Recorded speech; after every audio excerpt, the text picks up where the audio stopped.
Hi hi hello ನಮಸ್ಕಾರ ಎಲ್ಲರಿಗೂ nature spirit nine ಆಟ್ Kannada ಟಾರೋ card ರೀಡಿಂಗಿಗೆ welcome. ಇವತ್ತು ನಾನು ತಗೋತಾ ಇರುವಂತಹ ರೀಡಿಂಗ್ ಯಾವುದು ಅನ್ನೋದಾದರೆ, ನೀವು ಪ್ರೀತಿಸ್ತಾ ಇರುವಂತಹ ವ್ಯಕ್ತಿ ನಿಮಗೆ ಪ್ರೀತಿಯನ್ನು ತೋರಿಸ್ತಾ ಇದ್ರೂ ಕೂಡ ಕೆಲವೊಮ್ಮೆ ಅವರು ಅನುಮಾನಾಸ್ಪದವಾದಂತಹ ರೀತಿಯಲ್ಲಿ ನಡ್ಕೋತಾರೆ.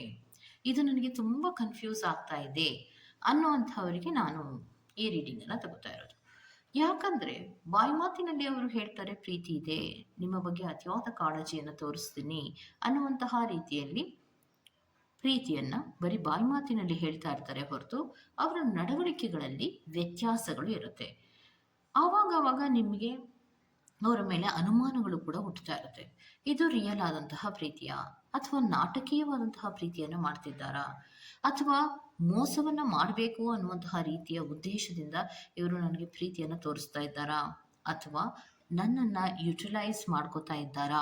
ಯುಟಿಲೈಸ್ ಮೀನ್ಸ್ ಅವರ ಅಗತ್ಯತೆಗಳಿಗೋಸ್ಕರವಾಗಿ ಪ್ರೀತಿಯ ಹೆಸರಿನಲ್ಲಿ ಅವರ ಎಲ್ಲ ಅಗತ್ಯಗಳನ್ನು ಪೂರೈಸಿಕೊಳ್ಳುವಂತಹ ಕೆಲವೊಬ್ಬರು ವ್ಯಕ್ತಿಗಳಿಗೆ ನಾನು ಹೇಳ್ತಾ ಇರೋದು. ಯಾಕಂದರೆ ಯೂನಿವರ್ಸಿನಲ್ಲಿ ಒಳ್ಳೆಯ ರೀತಿಯಲ್ಲಿ ಪ್ರೀತಿಯನ್ನು ಮಾಡುವಂತಹ, ಒಂದು ಪ್ರಾಮಾಣಿಕವಾದಂತಹ ರೀತಿಯಲ್ಲಿ ಪ್ರೀತಿಯನ್ನು ಮಾಡುವಂತಹ, ಅಥವಾ ನಿಷ್ಕಲ್ಮಶವಾದಂತಹ ರೀತಿಯಲ್ಲಿ ಪ್ರೀತಿಯನ್ನು ಮಾಡುವಂತಹ ವ್ಯಕ್ತಿಗಳೂ ಕೂಡ ಇದ್ದಾರೆ.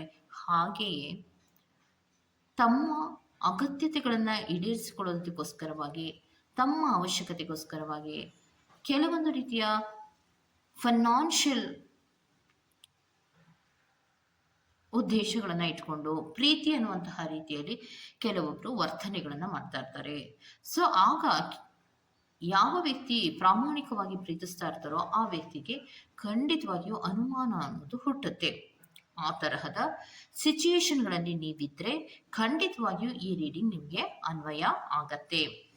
ಆದರೆ ರೀಡಿಂಗನ್ನು ನೋಡೋದಕ್ಕೆ ಮುಂಚಿತವಾಗಿ ನೀವೇನು ಮಾಡಬೇಕು, ಮನಸ್ಸಿನಲ್ಲಿ ನಿಮ್ಮ ಪ್ರೀತಿಯ ವ್ಯಕ್ತಿಯ ಹೆಸರನ್ನು 11 ಬಾರಿ ನೆನಪು ಮಾಡಿಕೊಂಡು ನೀವು ನೇರವಾಗಿ ನಿಮ್ಮ ಮನಸ್ಸಿನಿಂದಲೇ ನಿಮ್ಮ ಪರ್ಸನನ್ನು ಕೇಳಿ.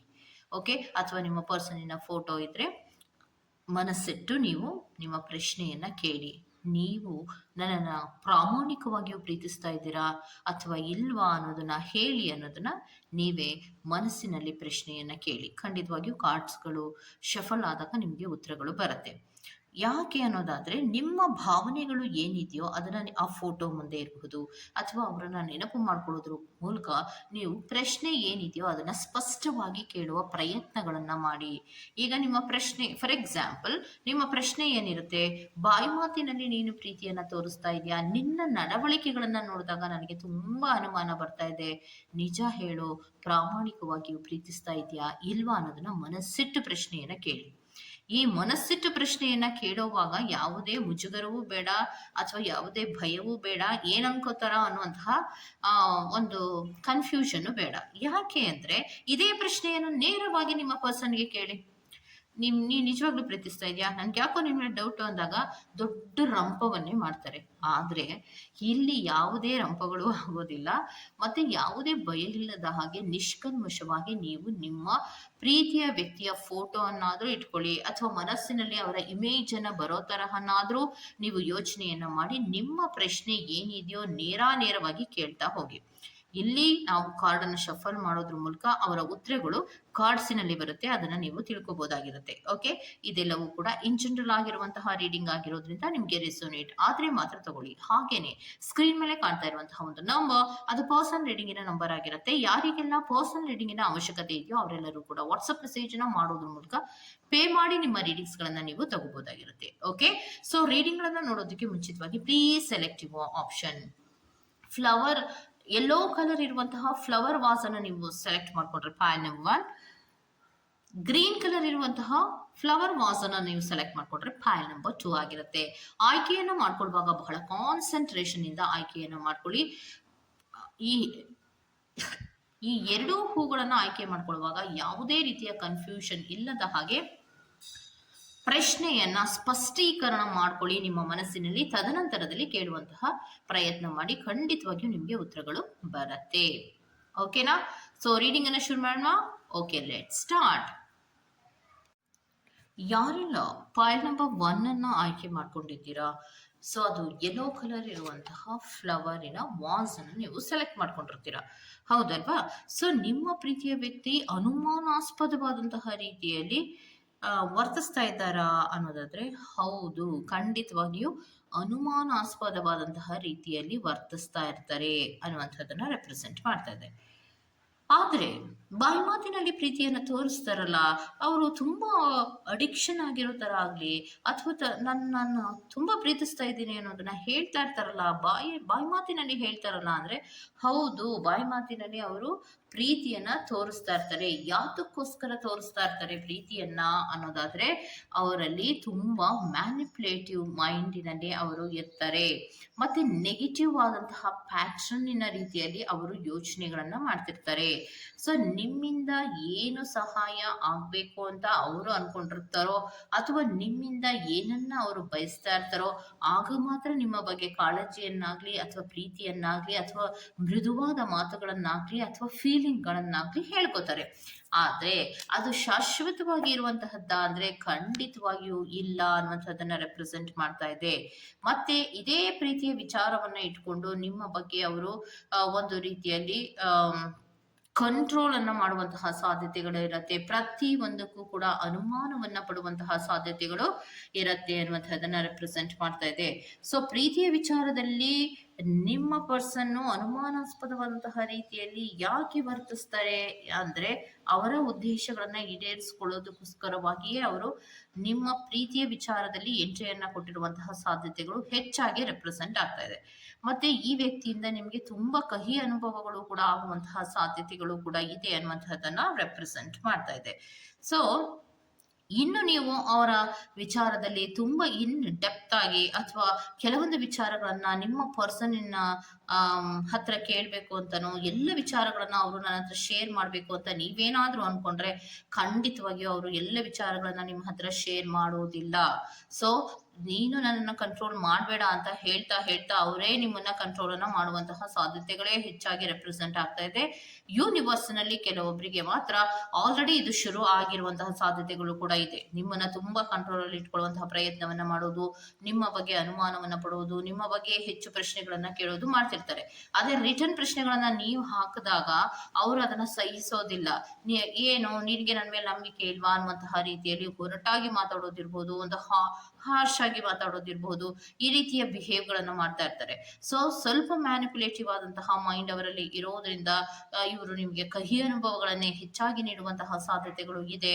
ಹೌದು, ನಿಮಗೆ ಏನು ಅನುಮಾನ ಬರ್ತಾ ಇದೆಯೋ ಅವರ ಬಗ್ಗೆ ಸ್ವಲ್ಪ ಗಮನವನ್ನ ಕೊಡ್ಬೇಕಾಗತ್ತೆ ಅನ್ನುವಂಥದ್ದನ್ನ ರೆಪ್ರೆಸೆಂಟ್ ಮಾಡ್ತಾ ಇದೆ. ಓಕೆ, ಸೊ ಇದಿಷ್ಟು ಪಾಯಿಂಟ್ ನಂಬರ್ 1 ಅವರ ರೀಡಿಂಗ್ ಆಗಿರುತ್ತೆ.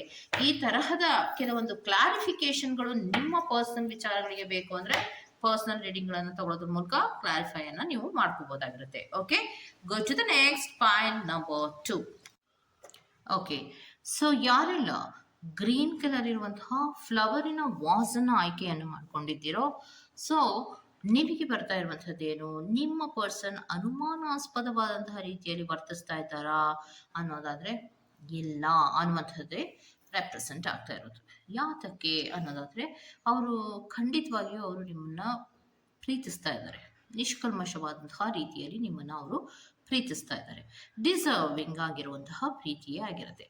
ಮತ್ತೆ ಇನ್ನೊಂದೇನು ಅಂದ್ರೆ, ನಿಮ್ಮ ಬಗ್ಗೆ ಅವರಿಗೆ ತುಂಬಾ ಅಫೆಕ್ಷನೇಟ್ ಇರುವಂತಹದ್ದು, ಒಂದು ಕಮಿಟ್ ಆಗಿರುವಂತಹದ್ದು. ಅವರು ಯಾವಾಗ್ಲೂ ಕೂಡ ಅವರು ಹೇಳೋದೇನಂದ್ರೆ, ನನಗೆ ಯಾವಾಗ್ಲೂ ನೀನ್ ನನ್ನ ಹತ್ರನೇ ಇರ್ಬೇಕು, ನಿನ್ನ ಎಮೋಷನಲ್ಸ್ಗಳು ನಿನ್ನ ಎಮೋಷನಲ್ಸ್ಗಳನ್ನ ನೀನು ನನ್ನ ಹತ್ರ ಹೇಳ್ಬೇಕು, ನನ್ನ ಕೆಲವು ಎಮೋಷನ್ಸ್ಗಳನ್ನ ನಾನು ಹೇಳುವಾಗ ನೀನು ನನಗೆ ಯಾವಾಗ್ಲೂ ಕೂಡ ನನ್ನ ಮುಂದೆಯೇ ಇರಬೇಕು ಅನ್ನುವಂತಹ ಕೆಲವೊಂದು ಇಮೋಷನಲ್ ನೀಡ್ಸ್ಗಳನ್ನ ತುಂಬಾ ಬಯಸ್ತಾ ಇರ್ತಾರೆ.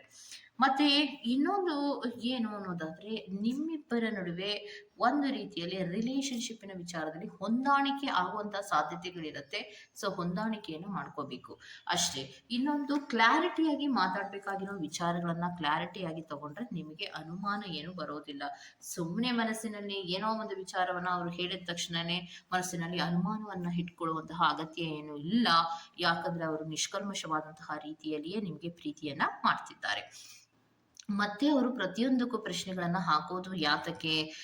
ಅಂದ್ರೆ ಅವರಲ್ಲಿ ನಿಮ್ಮ ಬಗ್ಗೆ ಇರುವಂತಹ ಪ್ರೀತಿ, ಅಗಾಧವಾದಂತಹ ಪ್ರೀತಿ. ಪ್ರೀತಿ ಎಲ್ಲಿ ಹೆಚ್ಚಿರುತ್ತೋ ಪ್ರಶ್ನೆಗಳು ಕೂಡ ಅಲ್ಲಿ ಜಾಸ್ತಿನೇ ಇರುತ್ತೆ. ಮತ್ತೆ ಅವರಿಗೆ ಒಂದು ಅಫೆಕ್ಷನೇಟ್ ಇರುವಂತಹದ್ದು ಮತ್ತೆ ಇಮೋಷನಲ್ ನೀಡ್ಸ್‌ಗಳು ಪ್ರತಿ ಒಂದು ವಿಚಾರಗಳನ್ನ ಕೂಡ ಅವರು ನಿಮ್ಗೆ ಹೇಳಲೇಬೇಕು ಅನ್ನುವಂತಹ ಮನಸ್ಥಿತಿಗಳಲ್ಲಿ ಇರ್ತಾರೆ. ಸೊ, ನಿಷ್ಕಲ್ಮಶವಾದಂತಹ ಪ್ರೀತಿ ಅನ್ನುವಂಥದ್ದನ್ನ ರೆಪ್ರೆಸೆಂಟ್ ಮಾಡ್ತದೆ. ಸೊ, ಪ್ರತಿ ಬಾರಿಯೂ ಕೂಡ ಅವರು ಪ್ರೀತಿಯನ್ನ ತೋರಿಸೋದಿರ್ಬೋದು, ಕಾಳಜಿಯನ್ನ ತೋರಿಸೋದಿರ್ಬೋದು, ಅವ್ರು ಏನೇ ಮಾತಾಡಿದ್ರೂ ಕೂಡ ಅದು ನಿಮ್ಮ ಒಳ್ಳೆಯದಕ್ಕೋಸ್ಕರ ಅಥವಾ ನಮ್ಮ ಪ್ರೀತಿಯ ಒಳ್ಳೆಯದಕ್ಕೋಸ್ಕರವಾಗಿಯೇ ನಾನು ಮಾತಾಡೋದು ಅನ್ನುವಂತಹ ರೀತಿಯಲ್ಲಿ ಅವರು ಮುಂದುವರಿಕೆಗಳನ್ನ ಮಾಡ್ತಾ ಇರ್ತಾರೆ. ಸೊ, ಅದಕ್ಕೋಸ್ಕರವಾಗಿ ನೀವು ಏನು ಅನುಮಾನ ಪಡುವಂತಹ ಅಗತ್ಯ ಏನೂ ಇಲ್ಲ. ನಿಷ್ಕಲ್ಮಶವಾಗಿಯೂ ಪ್ರಾಮಾಣಿಕವಾದಂತಹ ರೀತಿಯಲ್ಲಿ ಪ್ರೀತಿಯನ್ನ ನಿಮ್ಮ ಪರ್ಸನ್ ಮಾಡ್ತಾ ಇರ್ತಾರೆ. ಅನುಮಾನಗಳು ನಿಮಗೆ ಹುಟ್ಟೋದಿಕ್ಕೆ ಕಾರಣ ಏನು ಅಂದ್ರೆ ಕೆಲವೊಂದು ಬಿಹೇವಿಯರ್ಸ್, ಅವರು ತುಂಬಾ ಸಿಟ್ಟು ಮಾಡ್ಕೊಳ್ಳೋದಿರ್ಬೋದು, ಅನುಮಾನಾಸ್ಪದವಾದಂತಹ ರೀತಿಯಲ್ಲಿ ಪ್ರಶ್ನೆ ಮಾಡೋದಿರ್ಬೋದು, ಇಂತಹ ಸಂದರ್ಭಗಳಲ್ಲಿ ನಿಮಗೆ ಬೇಜಾರ್ ಆಗಿರೋದಿರಬಹುದು. ಆದರೂ ಕೂಡ ಅವರು ನಿಷ್ಕಲ್ಮಶವಾದಂತಹ ರೀತಿಯಲ್ಲಿಯೇ ಪ್ರೀತಿಯನ್ನ ಮಾಡ್ತಾ ಇರೋದ್ರಿಂದ ಕೆಲವೊಂದು ರೀತಿಯಲ್ಲಿ ಕನ್ಫ್ಯೂಷನ್ ಗಳನ್ನ ಮಾಡ್ಕೊಳ್ಳುವಂತಹ ಸಾಧ್ಯತೆಗಳು ಇರುತ್ತೆ ಹೊರತು, ಅಲ್ಲಿ ವ್ಯತ್ಯಾಸಗಳನ್ನ ಮಾಡ್ತಾರೆ ಹೊರತು ಪ್ರೀತಿಯಲ್ಲಿ, ಪ್ರಾಮಾಣಿಕತೆಯಲ್ಲಿ, ನಿಷ್ಕಲ್ಮಶತೆಯಲ್ಲಿ ಯಾವುದೇ ವ್ಯತ್ಯಾಸಗಳನ್ನ ನಿಮಗೆ ಅವರು ಮಾಡಿಲ್ಲ. ಪ್ರಾಮಾಣಿಕವಾದಂತಹ ಪ್ರೀತಿಯನ್ನೇ ಅವರು ನಿಮ್ಗೆ ಮಾಡ್ತಾ ಇರುವಂತಹದ್ದು. ಕೆಲವೊಬ್ಬರಿಗೆ ಲಾಂಗ್ ಟರ್ಮಿನ ಬಗ್ಗೆಯೂ ಕೂಡ ಯೋಚನೆ ಮಾಡ್ತಿರ್ತಾರೆ. ಕಮಿಟ್ ಆಗ್ಬೇಕು ಅನ್ನುವಂತಹ ಲಾಂಗ್ ಟರ್ಮ್ ಕಮಿಟ್ಮೆಂಟ್ ಗಳನ್ನ ಕೂಡ ನಿಮ್ಮಿಂದ ಪಡ್ಕೋಬೇಕು ಅಂತ ಇರ್ತಾರೆ. ಸೊ, ಸಾಮರಸ್ಯದ ಜೀವನವನ್ನ ನಡೆಸಬೇಕು ಅನ್ನುವಂತಹ ರೀತಿಯಲ್ಲಿ ಅವರ ಆಲೋಚನೆಗಳು ಇರೋದ್ರಿಂದ ಅವರ ಮನಸ್ಸಿನಲ್ಲಿ ಯಾವುದೇ ರೀತಿಯ ನೆಗೆಟಿವ್ ಥಾಟ್ಸ್ ಗಳಾಗ್ಲಿ ಅಥವಾ ನೆಗೆಟಿವ್ ಆದಂತಹ ರೀತಿಯಲ್ಲಿ ಮುಂದುವರಿಕೆಗಳನ್ನ ನಾನು ಈ ಪ್ರೀತಿಯಲ್ಲಿ ಮಾಡ್ಬೇಕು ಅನ್ನುವಂತಹ ಕಿಂಚಿತ್ತು ಯೋಚನೆಯೂ ಕೂಡ ಇಲ್ಲ ಅನ್ನುವಂಥದ್ದನ್ನ ರೆಪ್ರೆಸೆಂಟ್ ಮಾಡ್ತಾ ಇದೆ. ಓಕೆ, ಸೊ ಇದಿಷ್ಟು ಪಾಲವಟು ಅವರ ರೀಡಿಂಗ್ ಆಗಿರುತ್ತೆ. ಈ ತರಹದ ರೀಡಿಂಗ್ ನಿಮ್ಗೆ ಇಷ್ಟ ಆಗಿದೆ ದಯವಿಟ್ಟು ಸಬ್ಸ್ಕ್ರೈಬ್ ಮಾಡಿ, ಪಕ್ಕದಲ್ಲೇ ಇರುವಂತಹ ಬೆಲ್ ಐಕಾನ್ ಅನ್ನ ಪ್ರೆಸ್ ಮಾಡಿ. ನಾನು ನಿಮ್ಮನ್ನ ಮತ್ತೊಂದು ರೀಡಿಂಗ್ ಗಳಲ್ಲಿ ಸಿಗ್ತೀನಿ ಅಂತ ಹೇಳ್ತಾ ಅಲ್ಲಿವರೆಗೂ ಚೆಕ್ ಬಾಯ್.